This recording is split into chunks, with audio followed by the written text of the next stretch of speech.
Assalamualaikum warahmatullahi wabarakatuh. Selamat siang semuanya.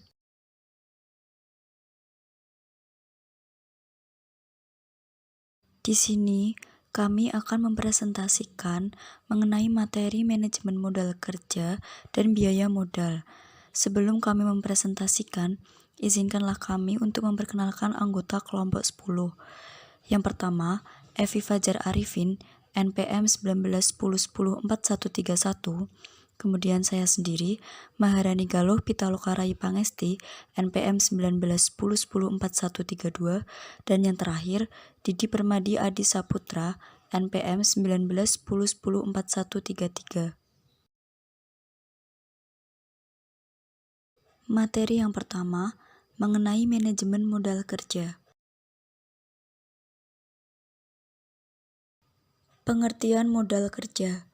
Di dalam operasinya, perusahaan selalu membutuhkan dana harian, seperti membeli bahan mentah, membayar gaji karyawan, membayar listrik, dan lain-lain. Dana yang dialokasikan tersebut diharapkan akan diterima kembali dari hasil penjualan produk yang dihasilkan dalam jangka waktu kurang dari 1 tahun, dan berputar selama perusahaan masih beroperasi. Maka dari itu, modal kerja merupakan dana yang dipergunakan untuk membiayai kegiatan operasi perusahaan sehari-hari. Sementara manajemen modal kerja merupakan manajemen dari elemen-elemen aktiva lancar dan elemen-elemen hutang lancar, bertujuan untuk mengelola aktiva lancar dan hutang lancar sehingga diperoleh modal neto yang layak dan menjamin tingkat likuiditas perusahaan. Konsep modal kerja, di mana terdapat 3 konsep modal kerja. Yang pertama, konsep kuantitatif, merupakan jumlah keseluruhan aktiva lancar atau disebut juga modal kerja bruto. Elemen-elemen konsep kuantitatif meliputi kas, surat berharga, piutang, dan persediaan. Kedua, konsep kualitatif merupakan kelebihan aktiva lancar di atas hutang lancar atau bisa juga disebut modal kerja neto, sehingga dihubungkan dengan besarnya hutang lancar atau hutang yang harus segera dilunasi.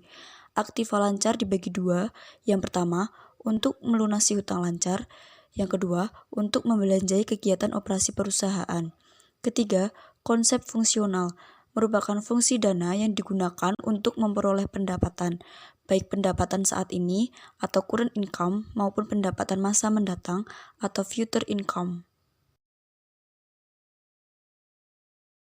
Contoh penerapan konsep modal kerja terdapat laporan neraca dari PT Bongki Marcel Cor per 31 Desember. Kas dan efek sebesar 20 juta rupiah, piutang dagang sebesar 60 juta rupiah, persediaan sebesar 80 juta rupiah, sehingga total aktiva lancar sebesar 160 juta rupiah. Kemudian mesin sebesar 70 juta rupiah, dikurangi penyusutan mesin sebesar 14 juta rupiah, gedung sebesar 120 juta rupiah, dikurangi penyusutan gedung sebesar 24 juta rupiah, sehingga total aktiva sebesar 312 juta rupiah. Kemudian hutang dagang sebesar 40 juta rupiah, hutang wesel sebesar 25 juta rupiah, hutang lainnya sebesar 35 juta rupiah, sehingga total hutang sebesar 100 juta rupiah. Kemudian terdapat modal sendiri yang terdiri dari modal saham sebesar 200 juta rupiah, laba ditahan sebesar 12 juta rupiah, sehingga total hutang dan modal sendiri sebesar 312 juta rupiah. Perhitungan 1. Modal kerja kuantitatif.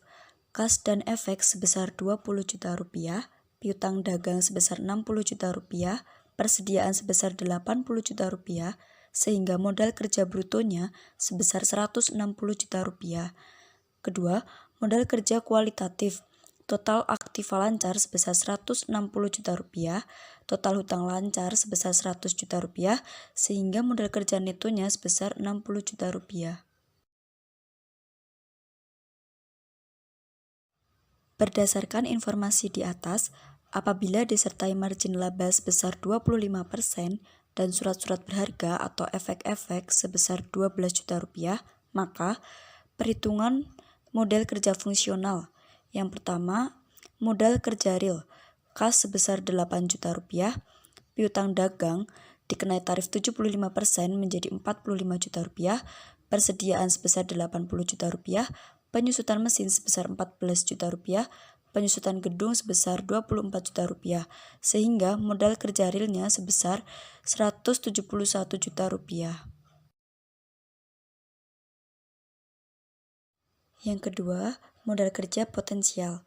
Efek-efek sebesar 12 juta rupiah, margin laba piutang dikenai tarif 25% menjadi 15 juta rupiah, sehingga modal kerja potensialnya sebesar 27 juta rupiah. Yang ketiga, yang termasuk bukan modal kerja dalam konsep fungsional. Terdapat mesin sebesar 70 juta rupiah, gedung sebesar 120 juta rupiah, sehingga yang termasuk bukan modal kerja fungsional sebesar 190 juta rupiah. Pentingnya manajemen modal kerja. Terdapat beberapa hal yang mendasari pentingnya manajemen modal kerja. Yang pertama, aktiva lancar dari perusahaan, baik manufaktur maupun jasa, memiliki jumlah yang cukup besar. Yang kedua, bagi perusahaan kecil, pendanaan jangka pendek merupakan sumber utama bagi pendanaan eksternal, karena tidak memiliki akses di pasar modal untuk pendanaan jangka panjang. Yang ketiga, manajer keuangan dan anggotanya perlu memberikan porsi waktu yang sesuai untuk pengelola hal-hal yang berkaitan dengan modal kerja. Kemudian yang keempat, adanya hubungan langsung antara pertumbuhan penjualan dengan kebutuhan dana untuk membelanjai aktiva lancar. Dan yang kelima, keputusan modal kerja berdampak langsung terhadap tingkat risiko, laba, dan harga saham perusahaan.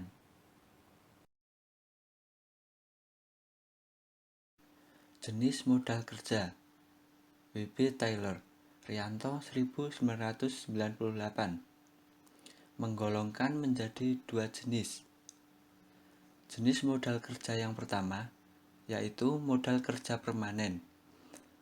Modal kerja yang tetap harus ada dalam perusahaan untuk menjalankan kegiatan usaha, yang kemudian dikelompokkan menjadi dua, yaitu modal kerja primer dan modal kerja normal.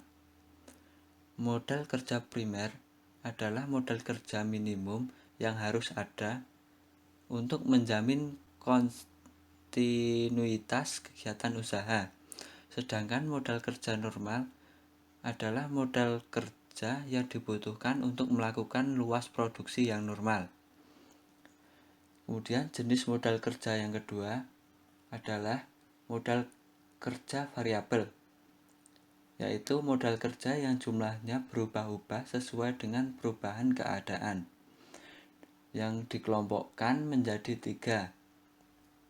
Yang pertama modal kerja musiman, yang kedua modal kerja siklis, yang ketiga modal kerja darurat.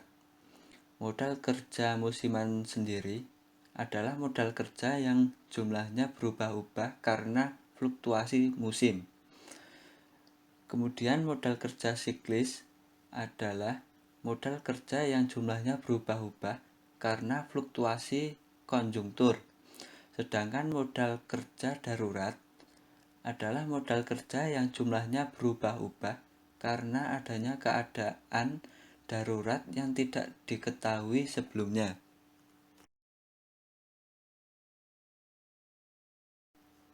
Modal kerja dan kemampuan memperoleh laba. Konsep yang mendasari manajemen modal kerja yang sehat yaitu dari dua keputusan yang menyangkut persoalan dasar perusahaan. Yang pertama, tingkat investasi optimal dalam aktiva lancar. Yang kedua, perpaduan yang sesuai antara pendanaan jangka pendek dan jangka panjang. Keputusan-keputusan tersebut dapat mempengaruhi hasil yang diharapkan, yaitu berupa profitabilitas dan risiko yang dihadapi. Penggunaan hutang jangka pendek mungkin akan menghasilkan laba yang lebih besar, karena hutang tersebut akan dilunasi pada periode pendek bila sudah tidak diperlukan.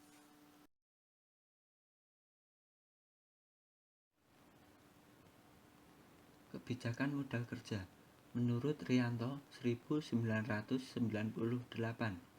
Terdapat 3 tipe yang kemungkinan digunakan dalam perusahaan, yaitu 1. Kebijakan konservatif. Manajemen modal kerja yang dilakukan secara hati-hati. Dibagi 2, modal kerja permanen dan modal kerja variabel yang digunakan untuk belanja dana jangka panjang dan dana jangka pendek. 2. Kebijakan agresif. Sebagian modal kerja permanen dibelanjai dengan sumber dana jangka panjang, sedangkan sebagian lain, modal kerja permanen dan modal kerja variabel, dibelanjakan dana jangka pendek. 3. Kebijakan moderat. Kebijakan ini bersifat tetap, yaitu aktiva tetap dan modal kerja permanen dibelanjakan sumber dana jangka panjang, sedangkan modal kerja variabel dibelanjakan sumber dana jangka pendek. Kebijakan ini mencerminkan kebijakan konservatif dan agresif.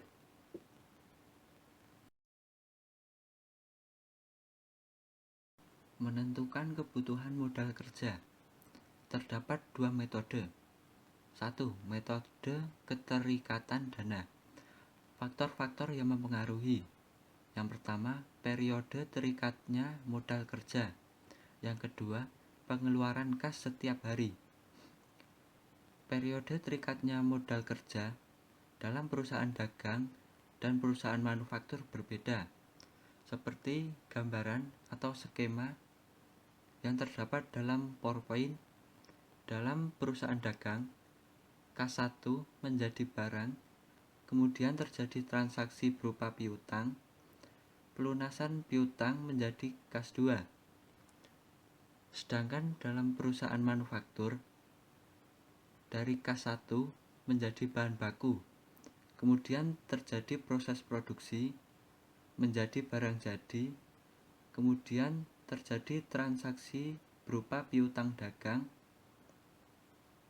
Selanjutnya, pelunasan piutang dagang menjadi kas 2.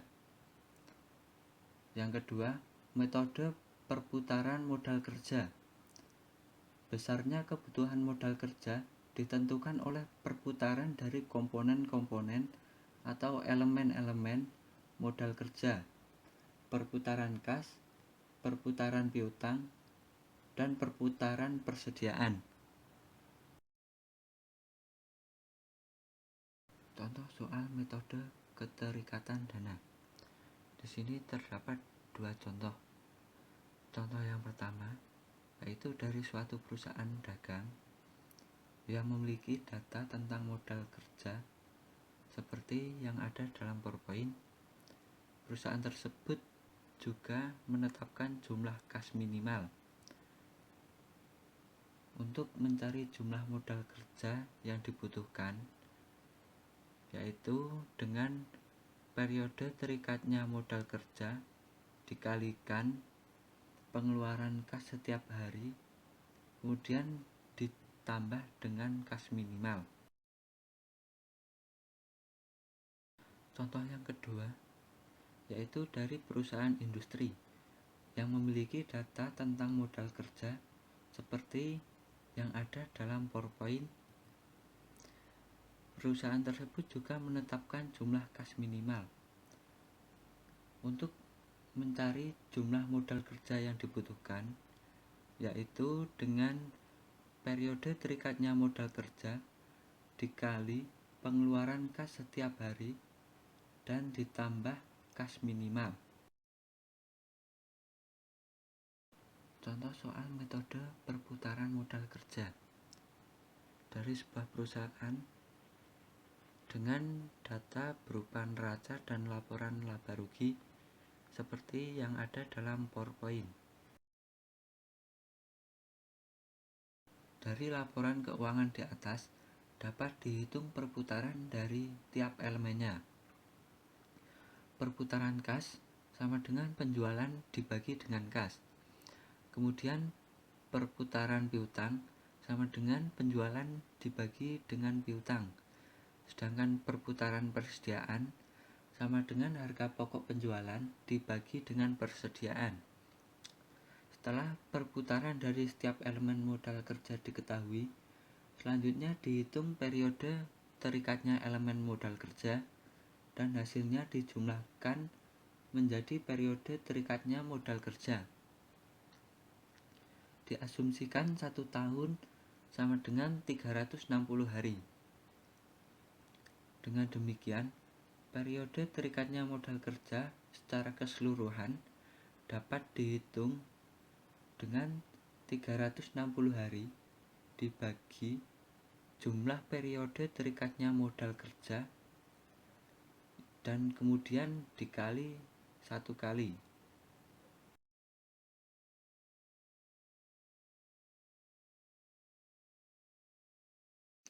Biaya modal.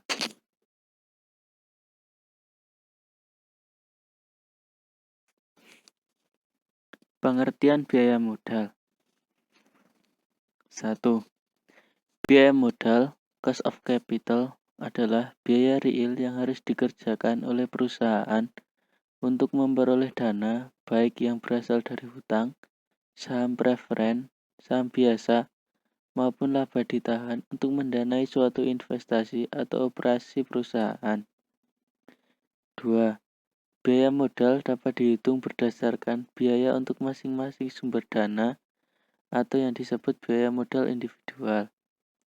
Biaya modal individual tersebut dihitung satu persatu untuk setiap jenis modal. Namun, apabila perusahaan menggunakan beberapa sumber modal, maka biaya modal yang dihitung adalah biaya modal rata-rata tertimbang atau weighted average cost of capital atau WACC. Konsep biaya modal erat hubungannya dengan konsep mengenai pengertian tingkat keuntungan yang disyaratkan. Fungsi biaya modal. 1. Konsep perhitungan biaya modal dapat didasarkan pada perhitungan sebelum pajak atau perhitungan setelah pajak. Tetapi pada umumnya analisis biaya modal didasarkan pada keadaan setelah pajak. Apabila ada biaya modal yang dihitung sebelum pajak, maka perlu disesuaikan dulu dengan pajak sebelum dilakukan perhitungan biaya modal rata-ratanya. 2. Biaya modal biasanya digunakan sebagai ukuran untuk menentukan diterima atau ditolaknya suatu usulan investasi, yaitu dengan membandingkan tingkat keuntungan dari usulan investasi tersebut dengan biaya modalnya. Yang dimaksud biaya modal di sini adalah biaya modal yang menyeluruh.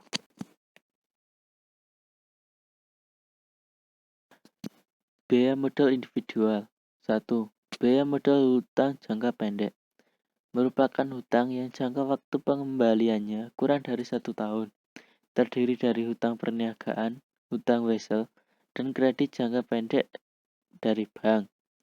Rumusnya KT sama dengan KB 1 min T, di mana KT sama dengan biaya hutang jangka pendek setelah pajak.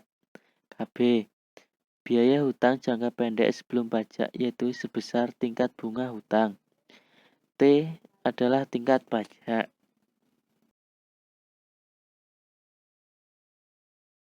Biaya modal hutang jangka panjang. 1. Biaya hutang yang ditanggung oleh perusahaan yang menggunakan dana hutang tidak lain adalah sebesar tingkat keuntungan yang disyaratkan oleh investor. Pada dasarnya, menggunakan dari obligasi yang dapat dihitung dengan menggunakan cara seperti perhitungan tingkat pendapatan investasi dalam obligasi dengan rumus metode singkat dan metode present value telah dijelaskan pada pertemuan sebelumnya. Metode singkat. KD sama dengan 1 plus N min NB per N dibagi NB plus N per 2. Metode B, metode present value. Bisa dilihat di bawah ini. Biaya modal saham preferen. Biaya real yang harus dibayar apabila perusahaan menggunakan dana dengan menjual saham preferen. Biaya modal saham preferen diperhitungkan sebesar tingkat keuntungan yang disyaratkan oleh investor pemegang saham preferen. Pembayaran saham preferen dilakukan setelah pendapatan dikurangi pajak. Rumus penghitungan biaya modal penggunaan saham preferen. KP sama dengan DP per P0. Apabila ada biaya penerbitan saham, rumusnya KP sama dengan DP per P net. Contoh, PT Angkasa menjual saham preferen dengan nominal Rp15.000. Harga jual saham preferen sebesar Rp8.900. Dividen tiap tahun Rp1.500.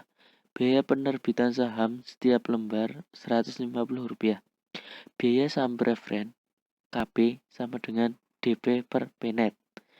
Jadi 1.500 per 18.900 dikurangi 150 sama dengan 8%.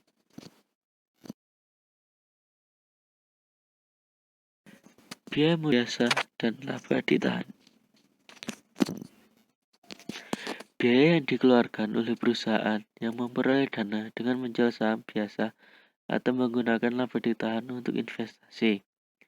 Biaya modal saham biasa atau biaya ekuitas dapat mengalami peningkatan secara internal dengan menahan laba atau secara eksternal dengan menjual atau mengeluarkan saham biasa baru.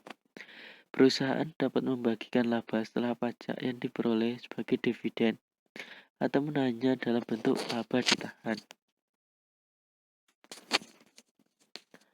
Dua model pendekatan untuk menghitung biaya ekuitas. Pendekatan model diskonto dividen.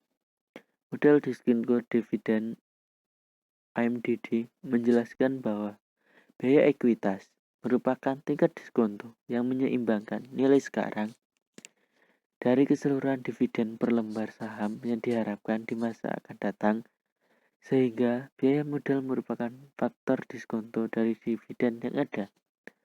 Rumus pendekatan ini adalah seperti di bawah ini. Pendekatan CPAM, Capital Asset Pricing Model.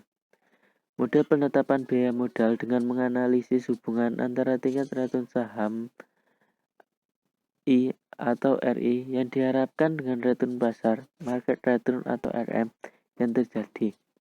Besarnya tingkat return saham yang diharapkan oleh investor ini merupakan biaya modal yang harus dikeluarkan oleh emiten. Rumus untuk mencari return saham model CPAM, RI sama dengan RF plus RM min RI dikali beta I. Biaya modal keseluruhan. Biaya modal yang memperhitungkan seluruh biaya atas modal yang digunakan oleh perusahaan. Biaya modal yang diperhitungkan merupakan biaya modal dari seluruh jenis modal yang digunakan.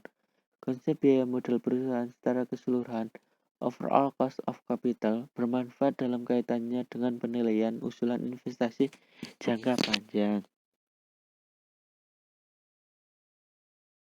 Sekian presentasi yang dapat kami sampaikan. Kurang lebihnya kami mohon maaf. Wabillahi taufiq wal hidayah. Wassalamualaikum warahmatullahi wabarakatuh.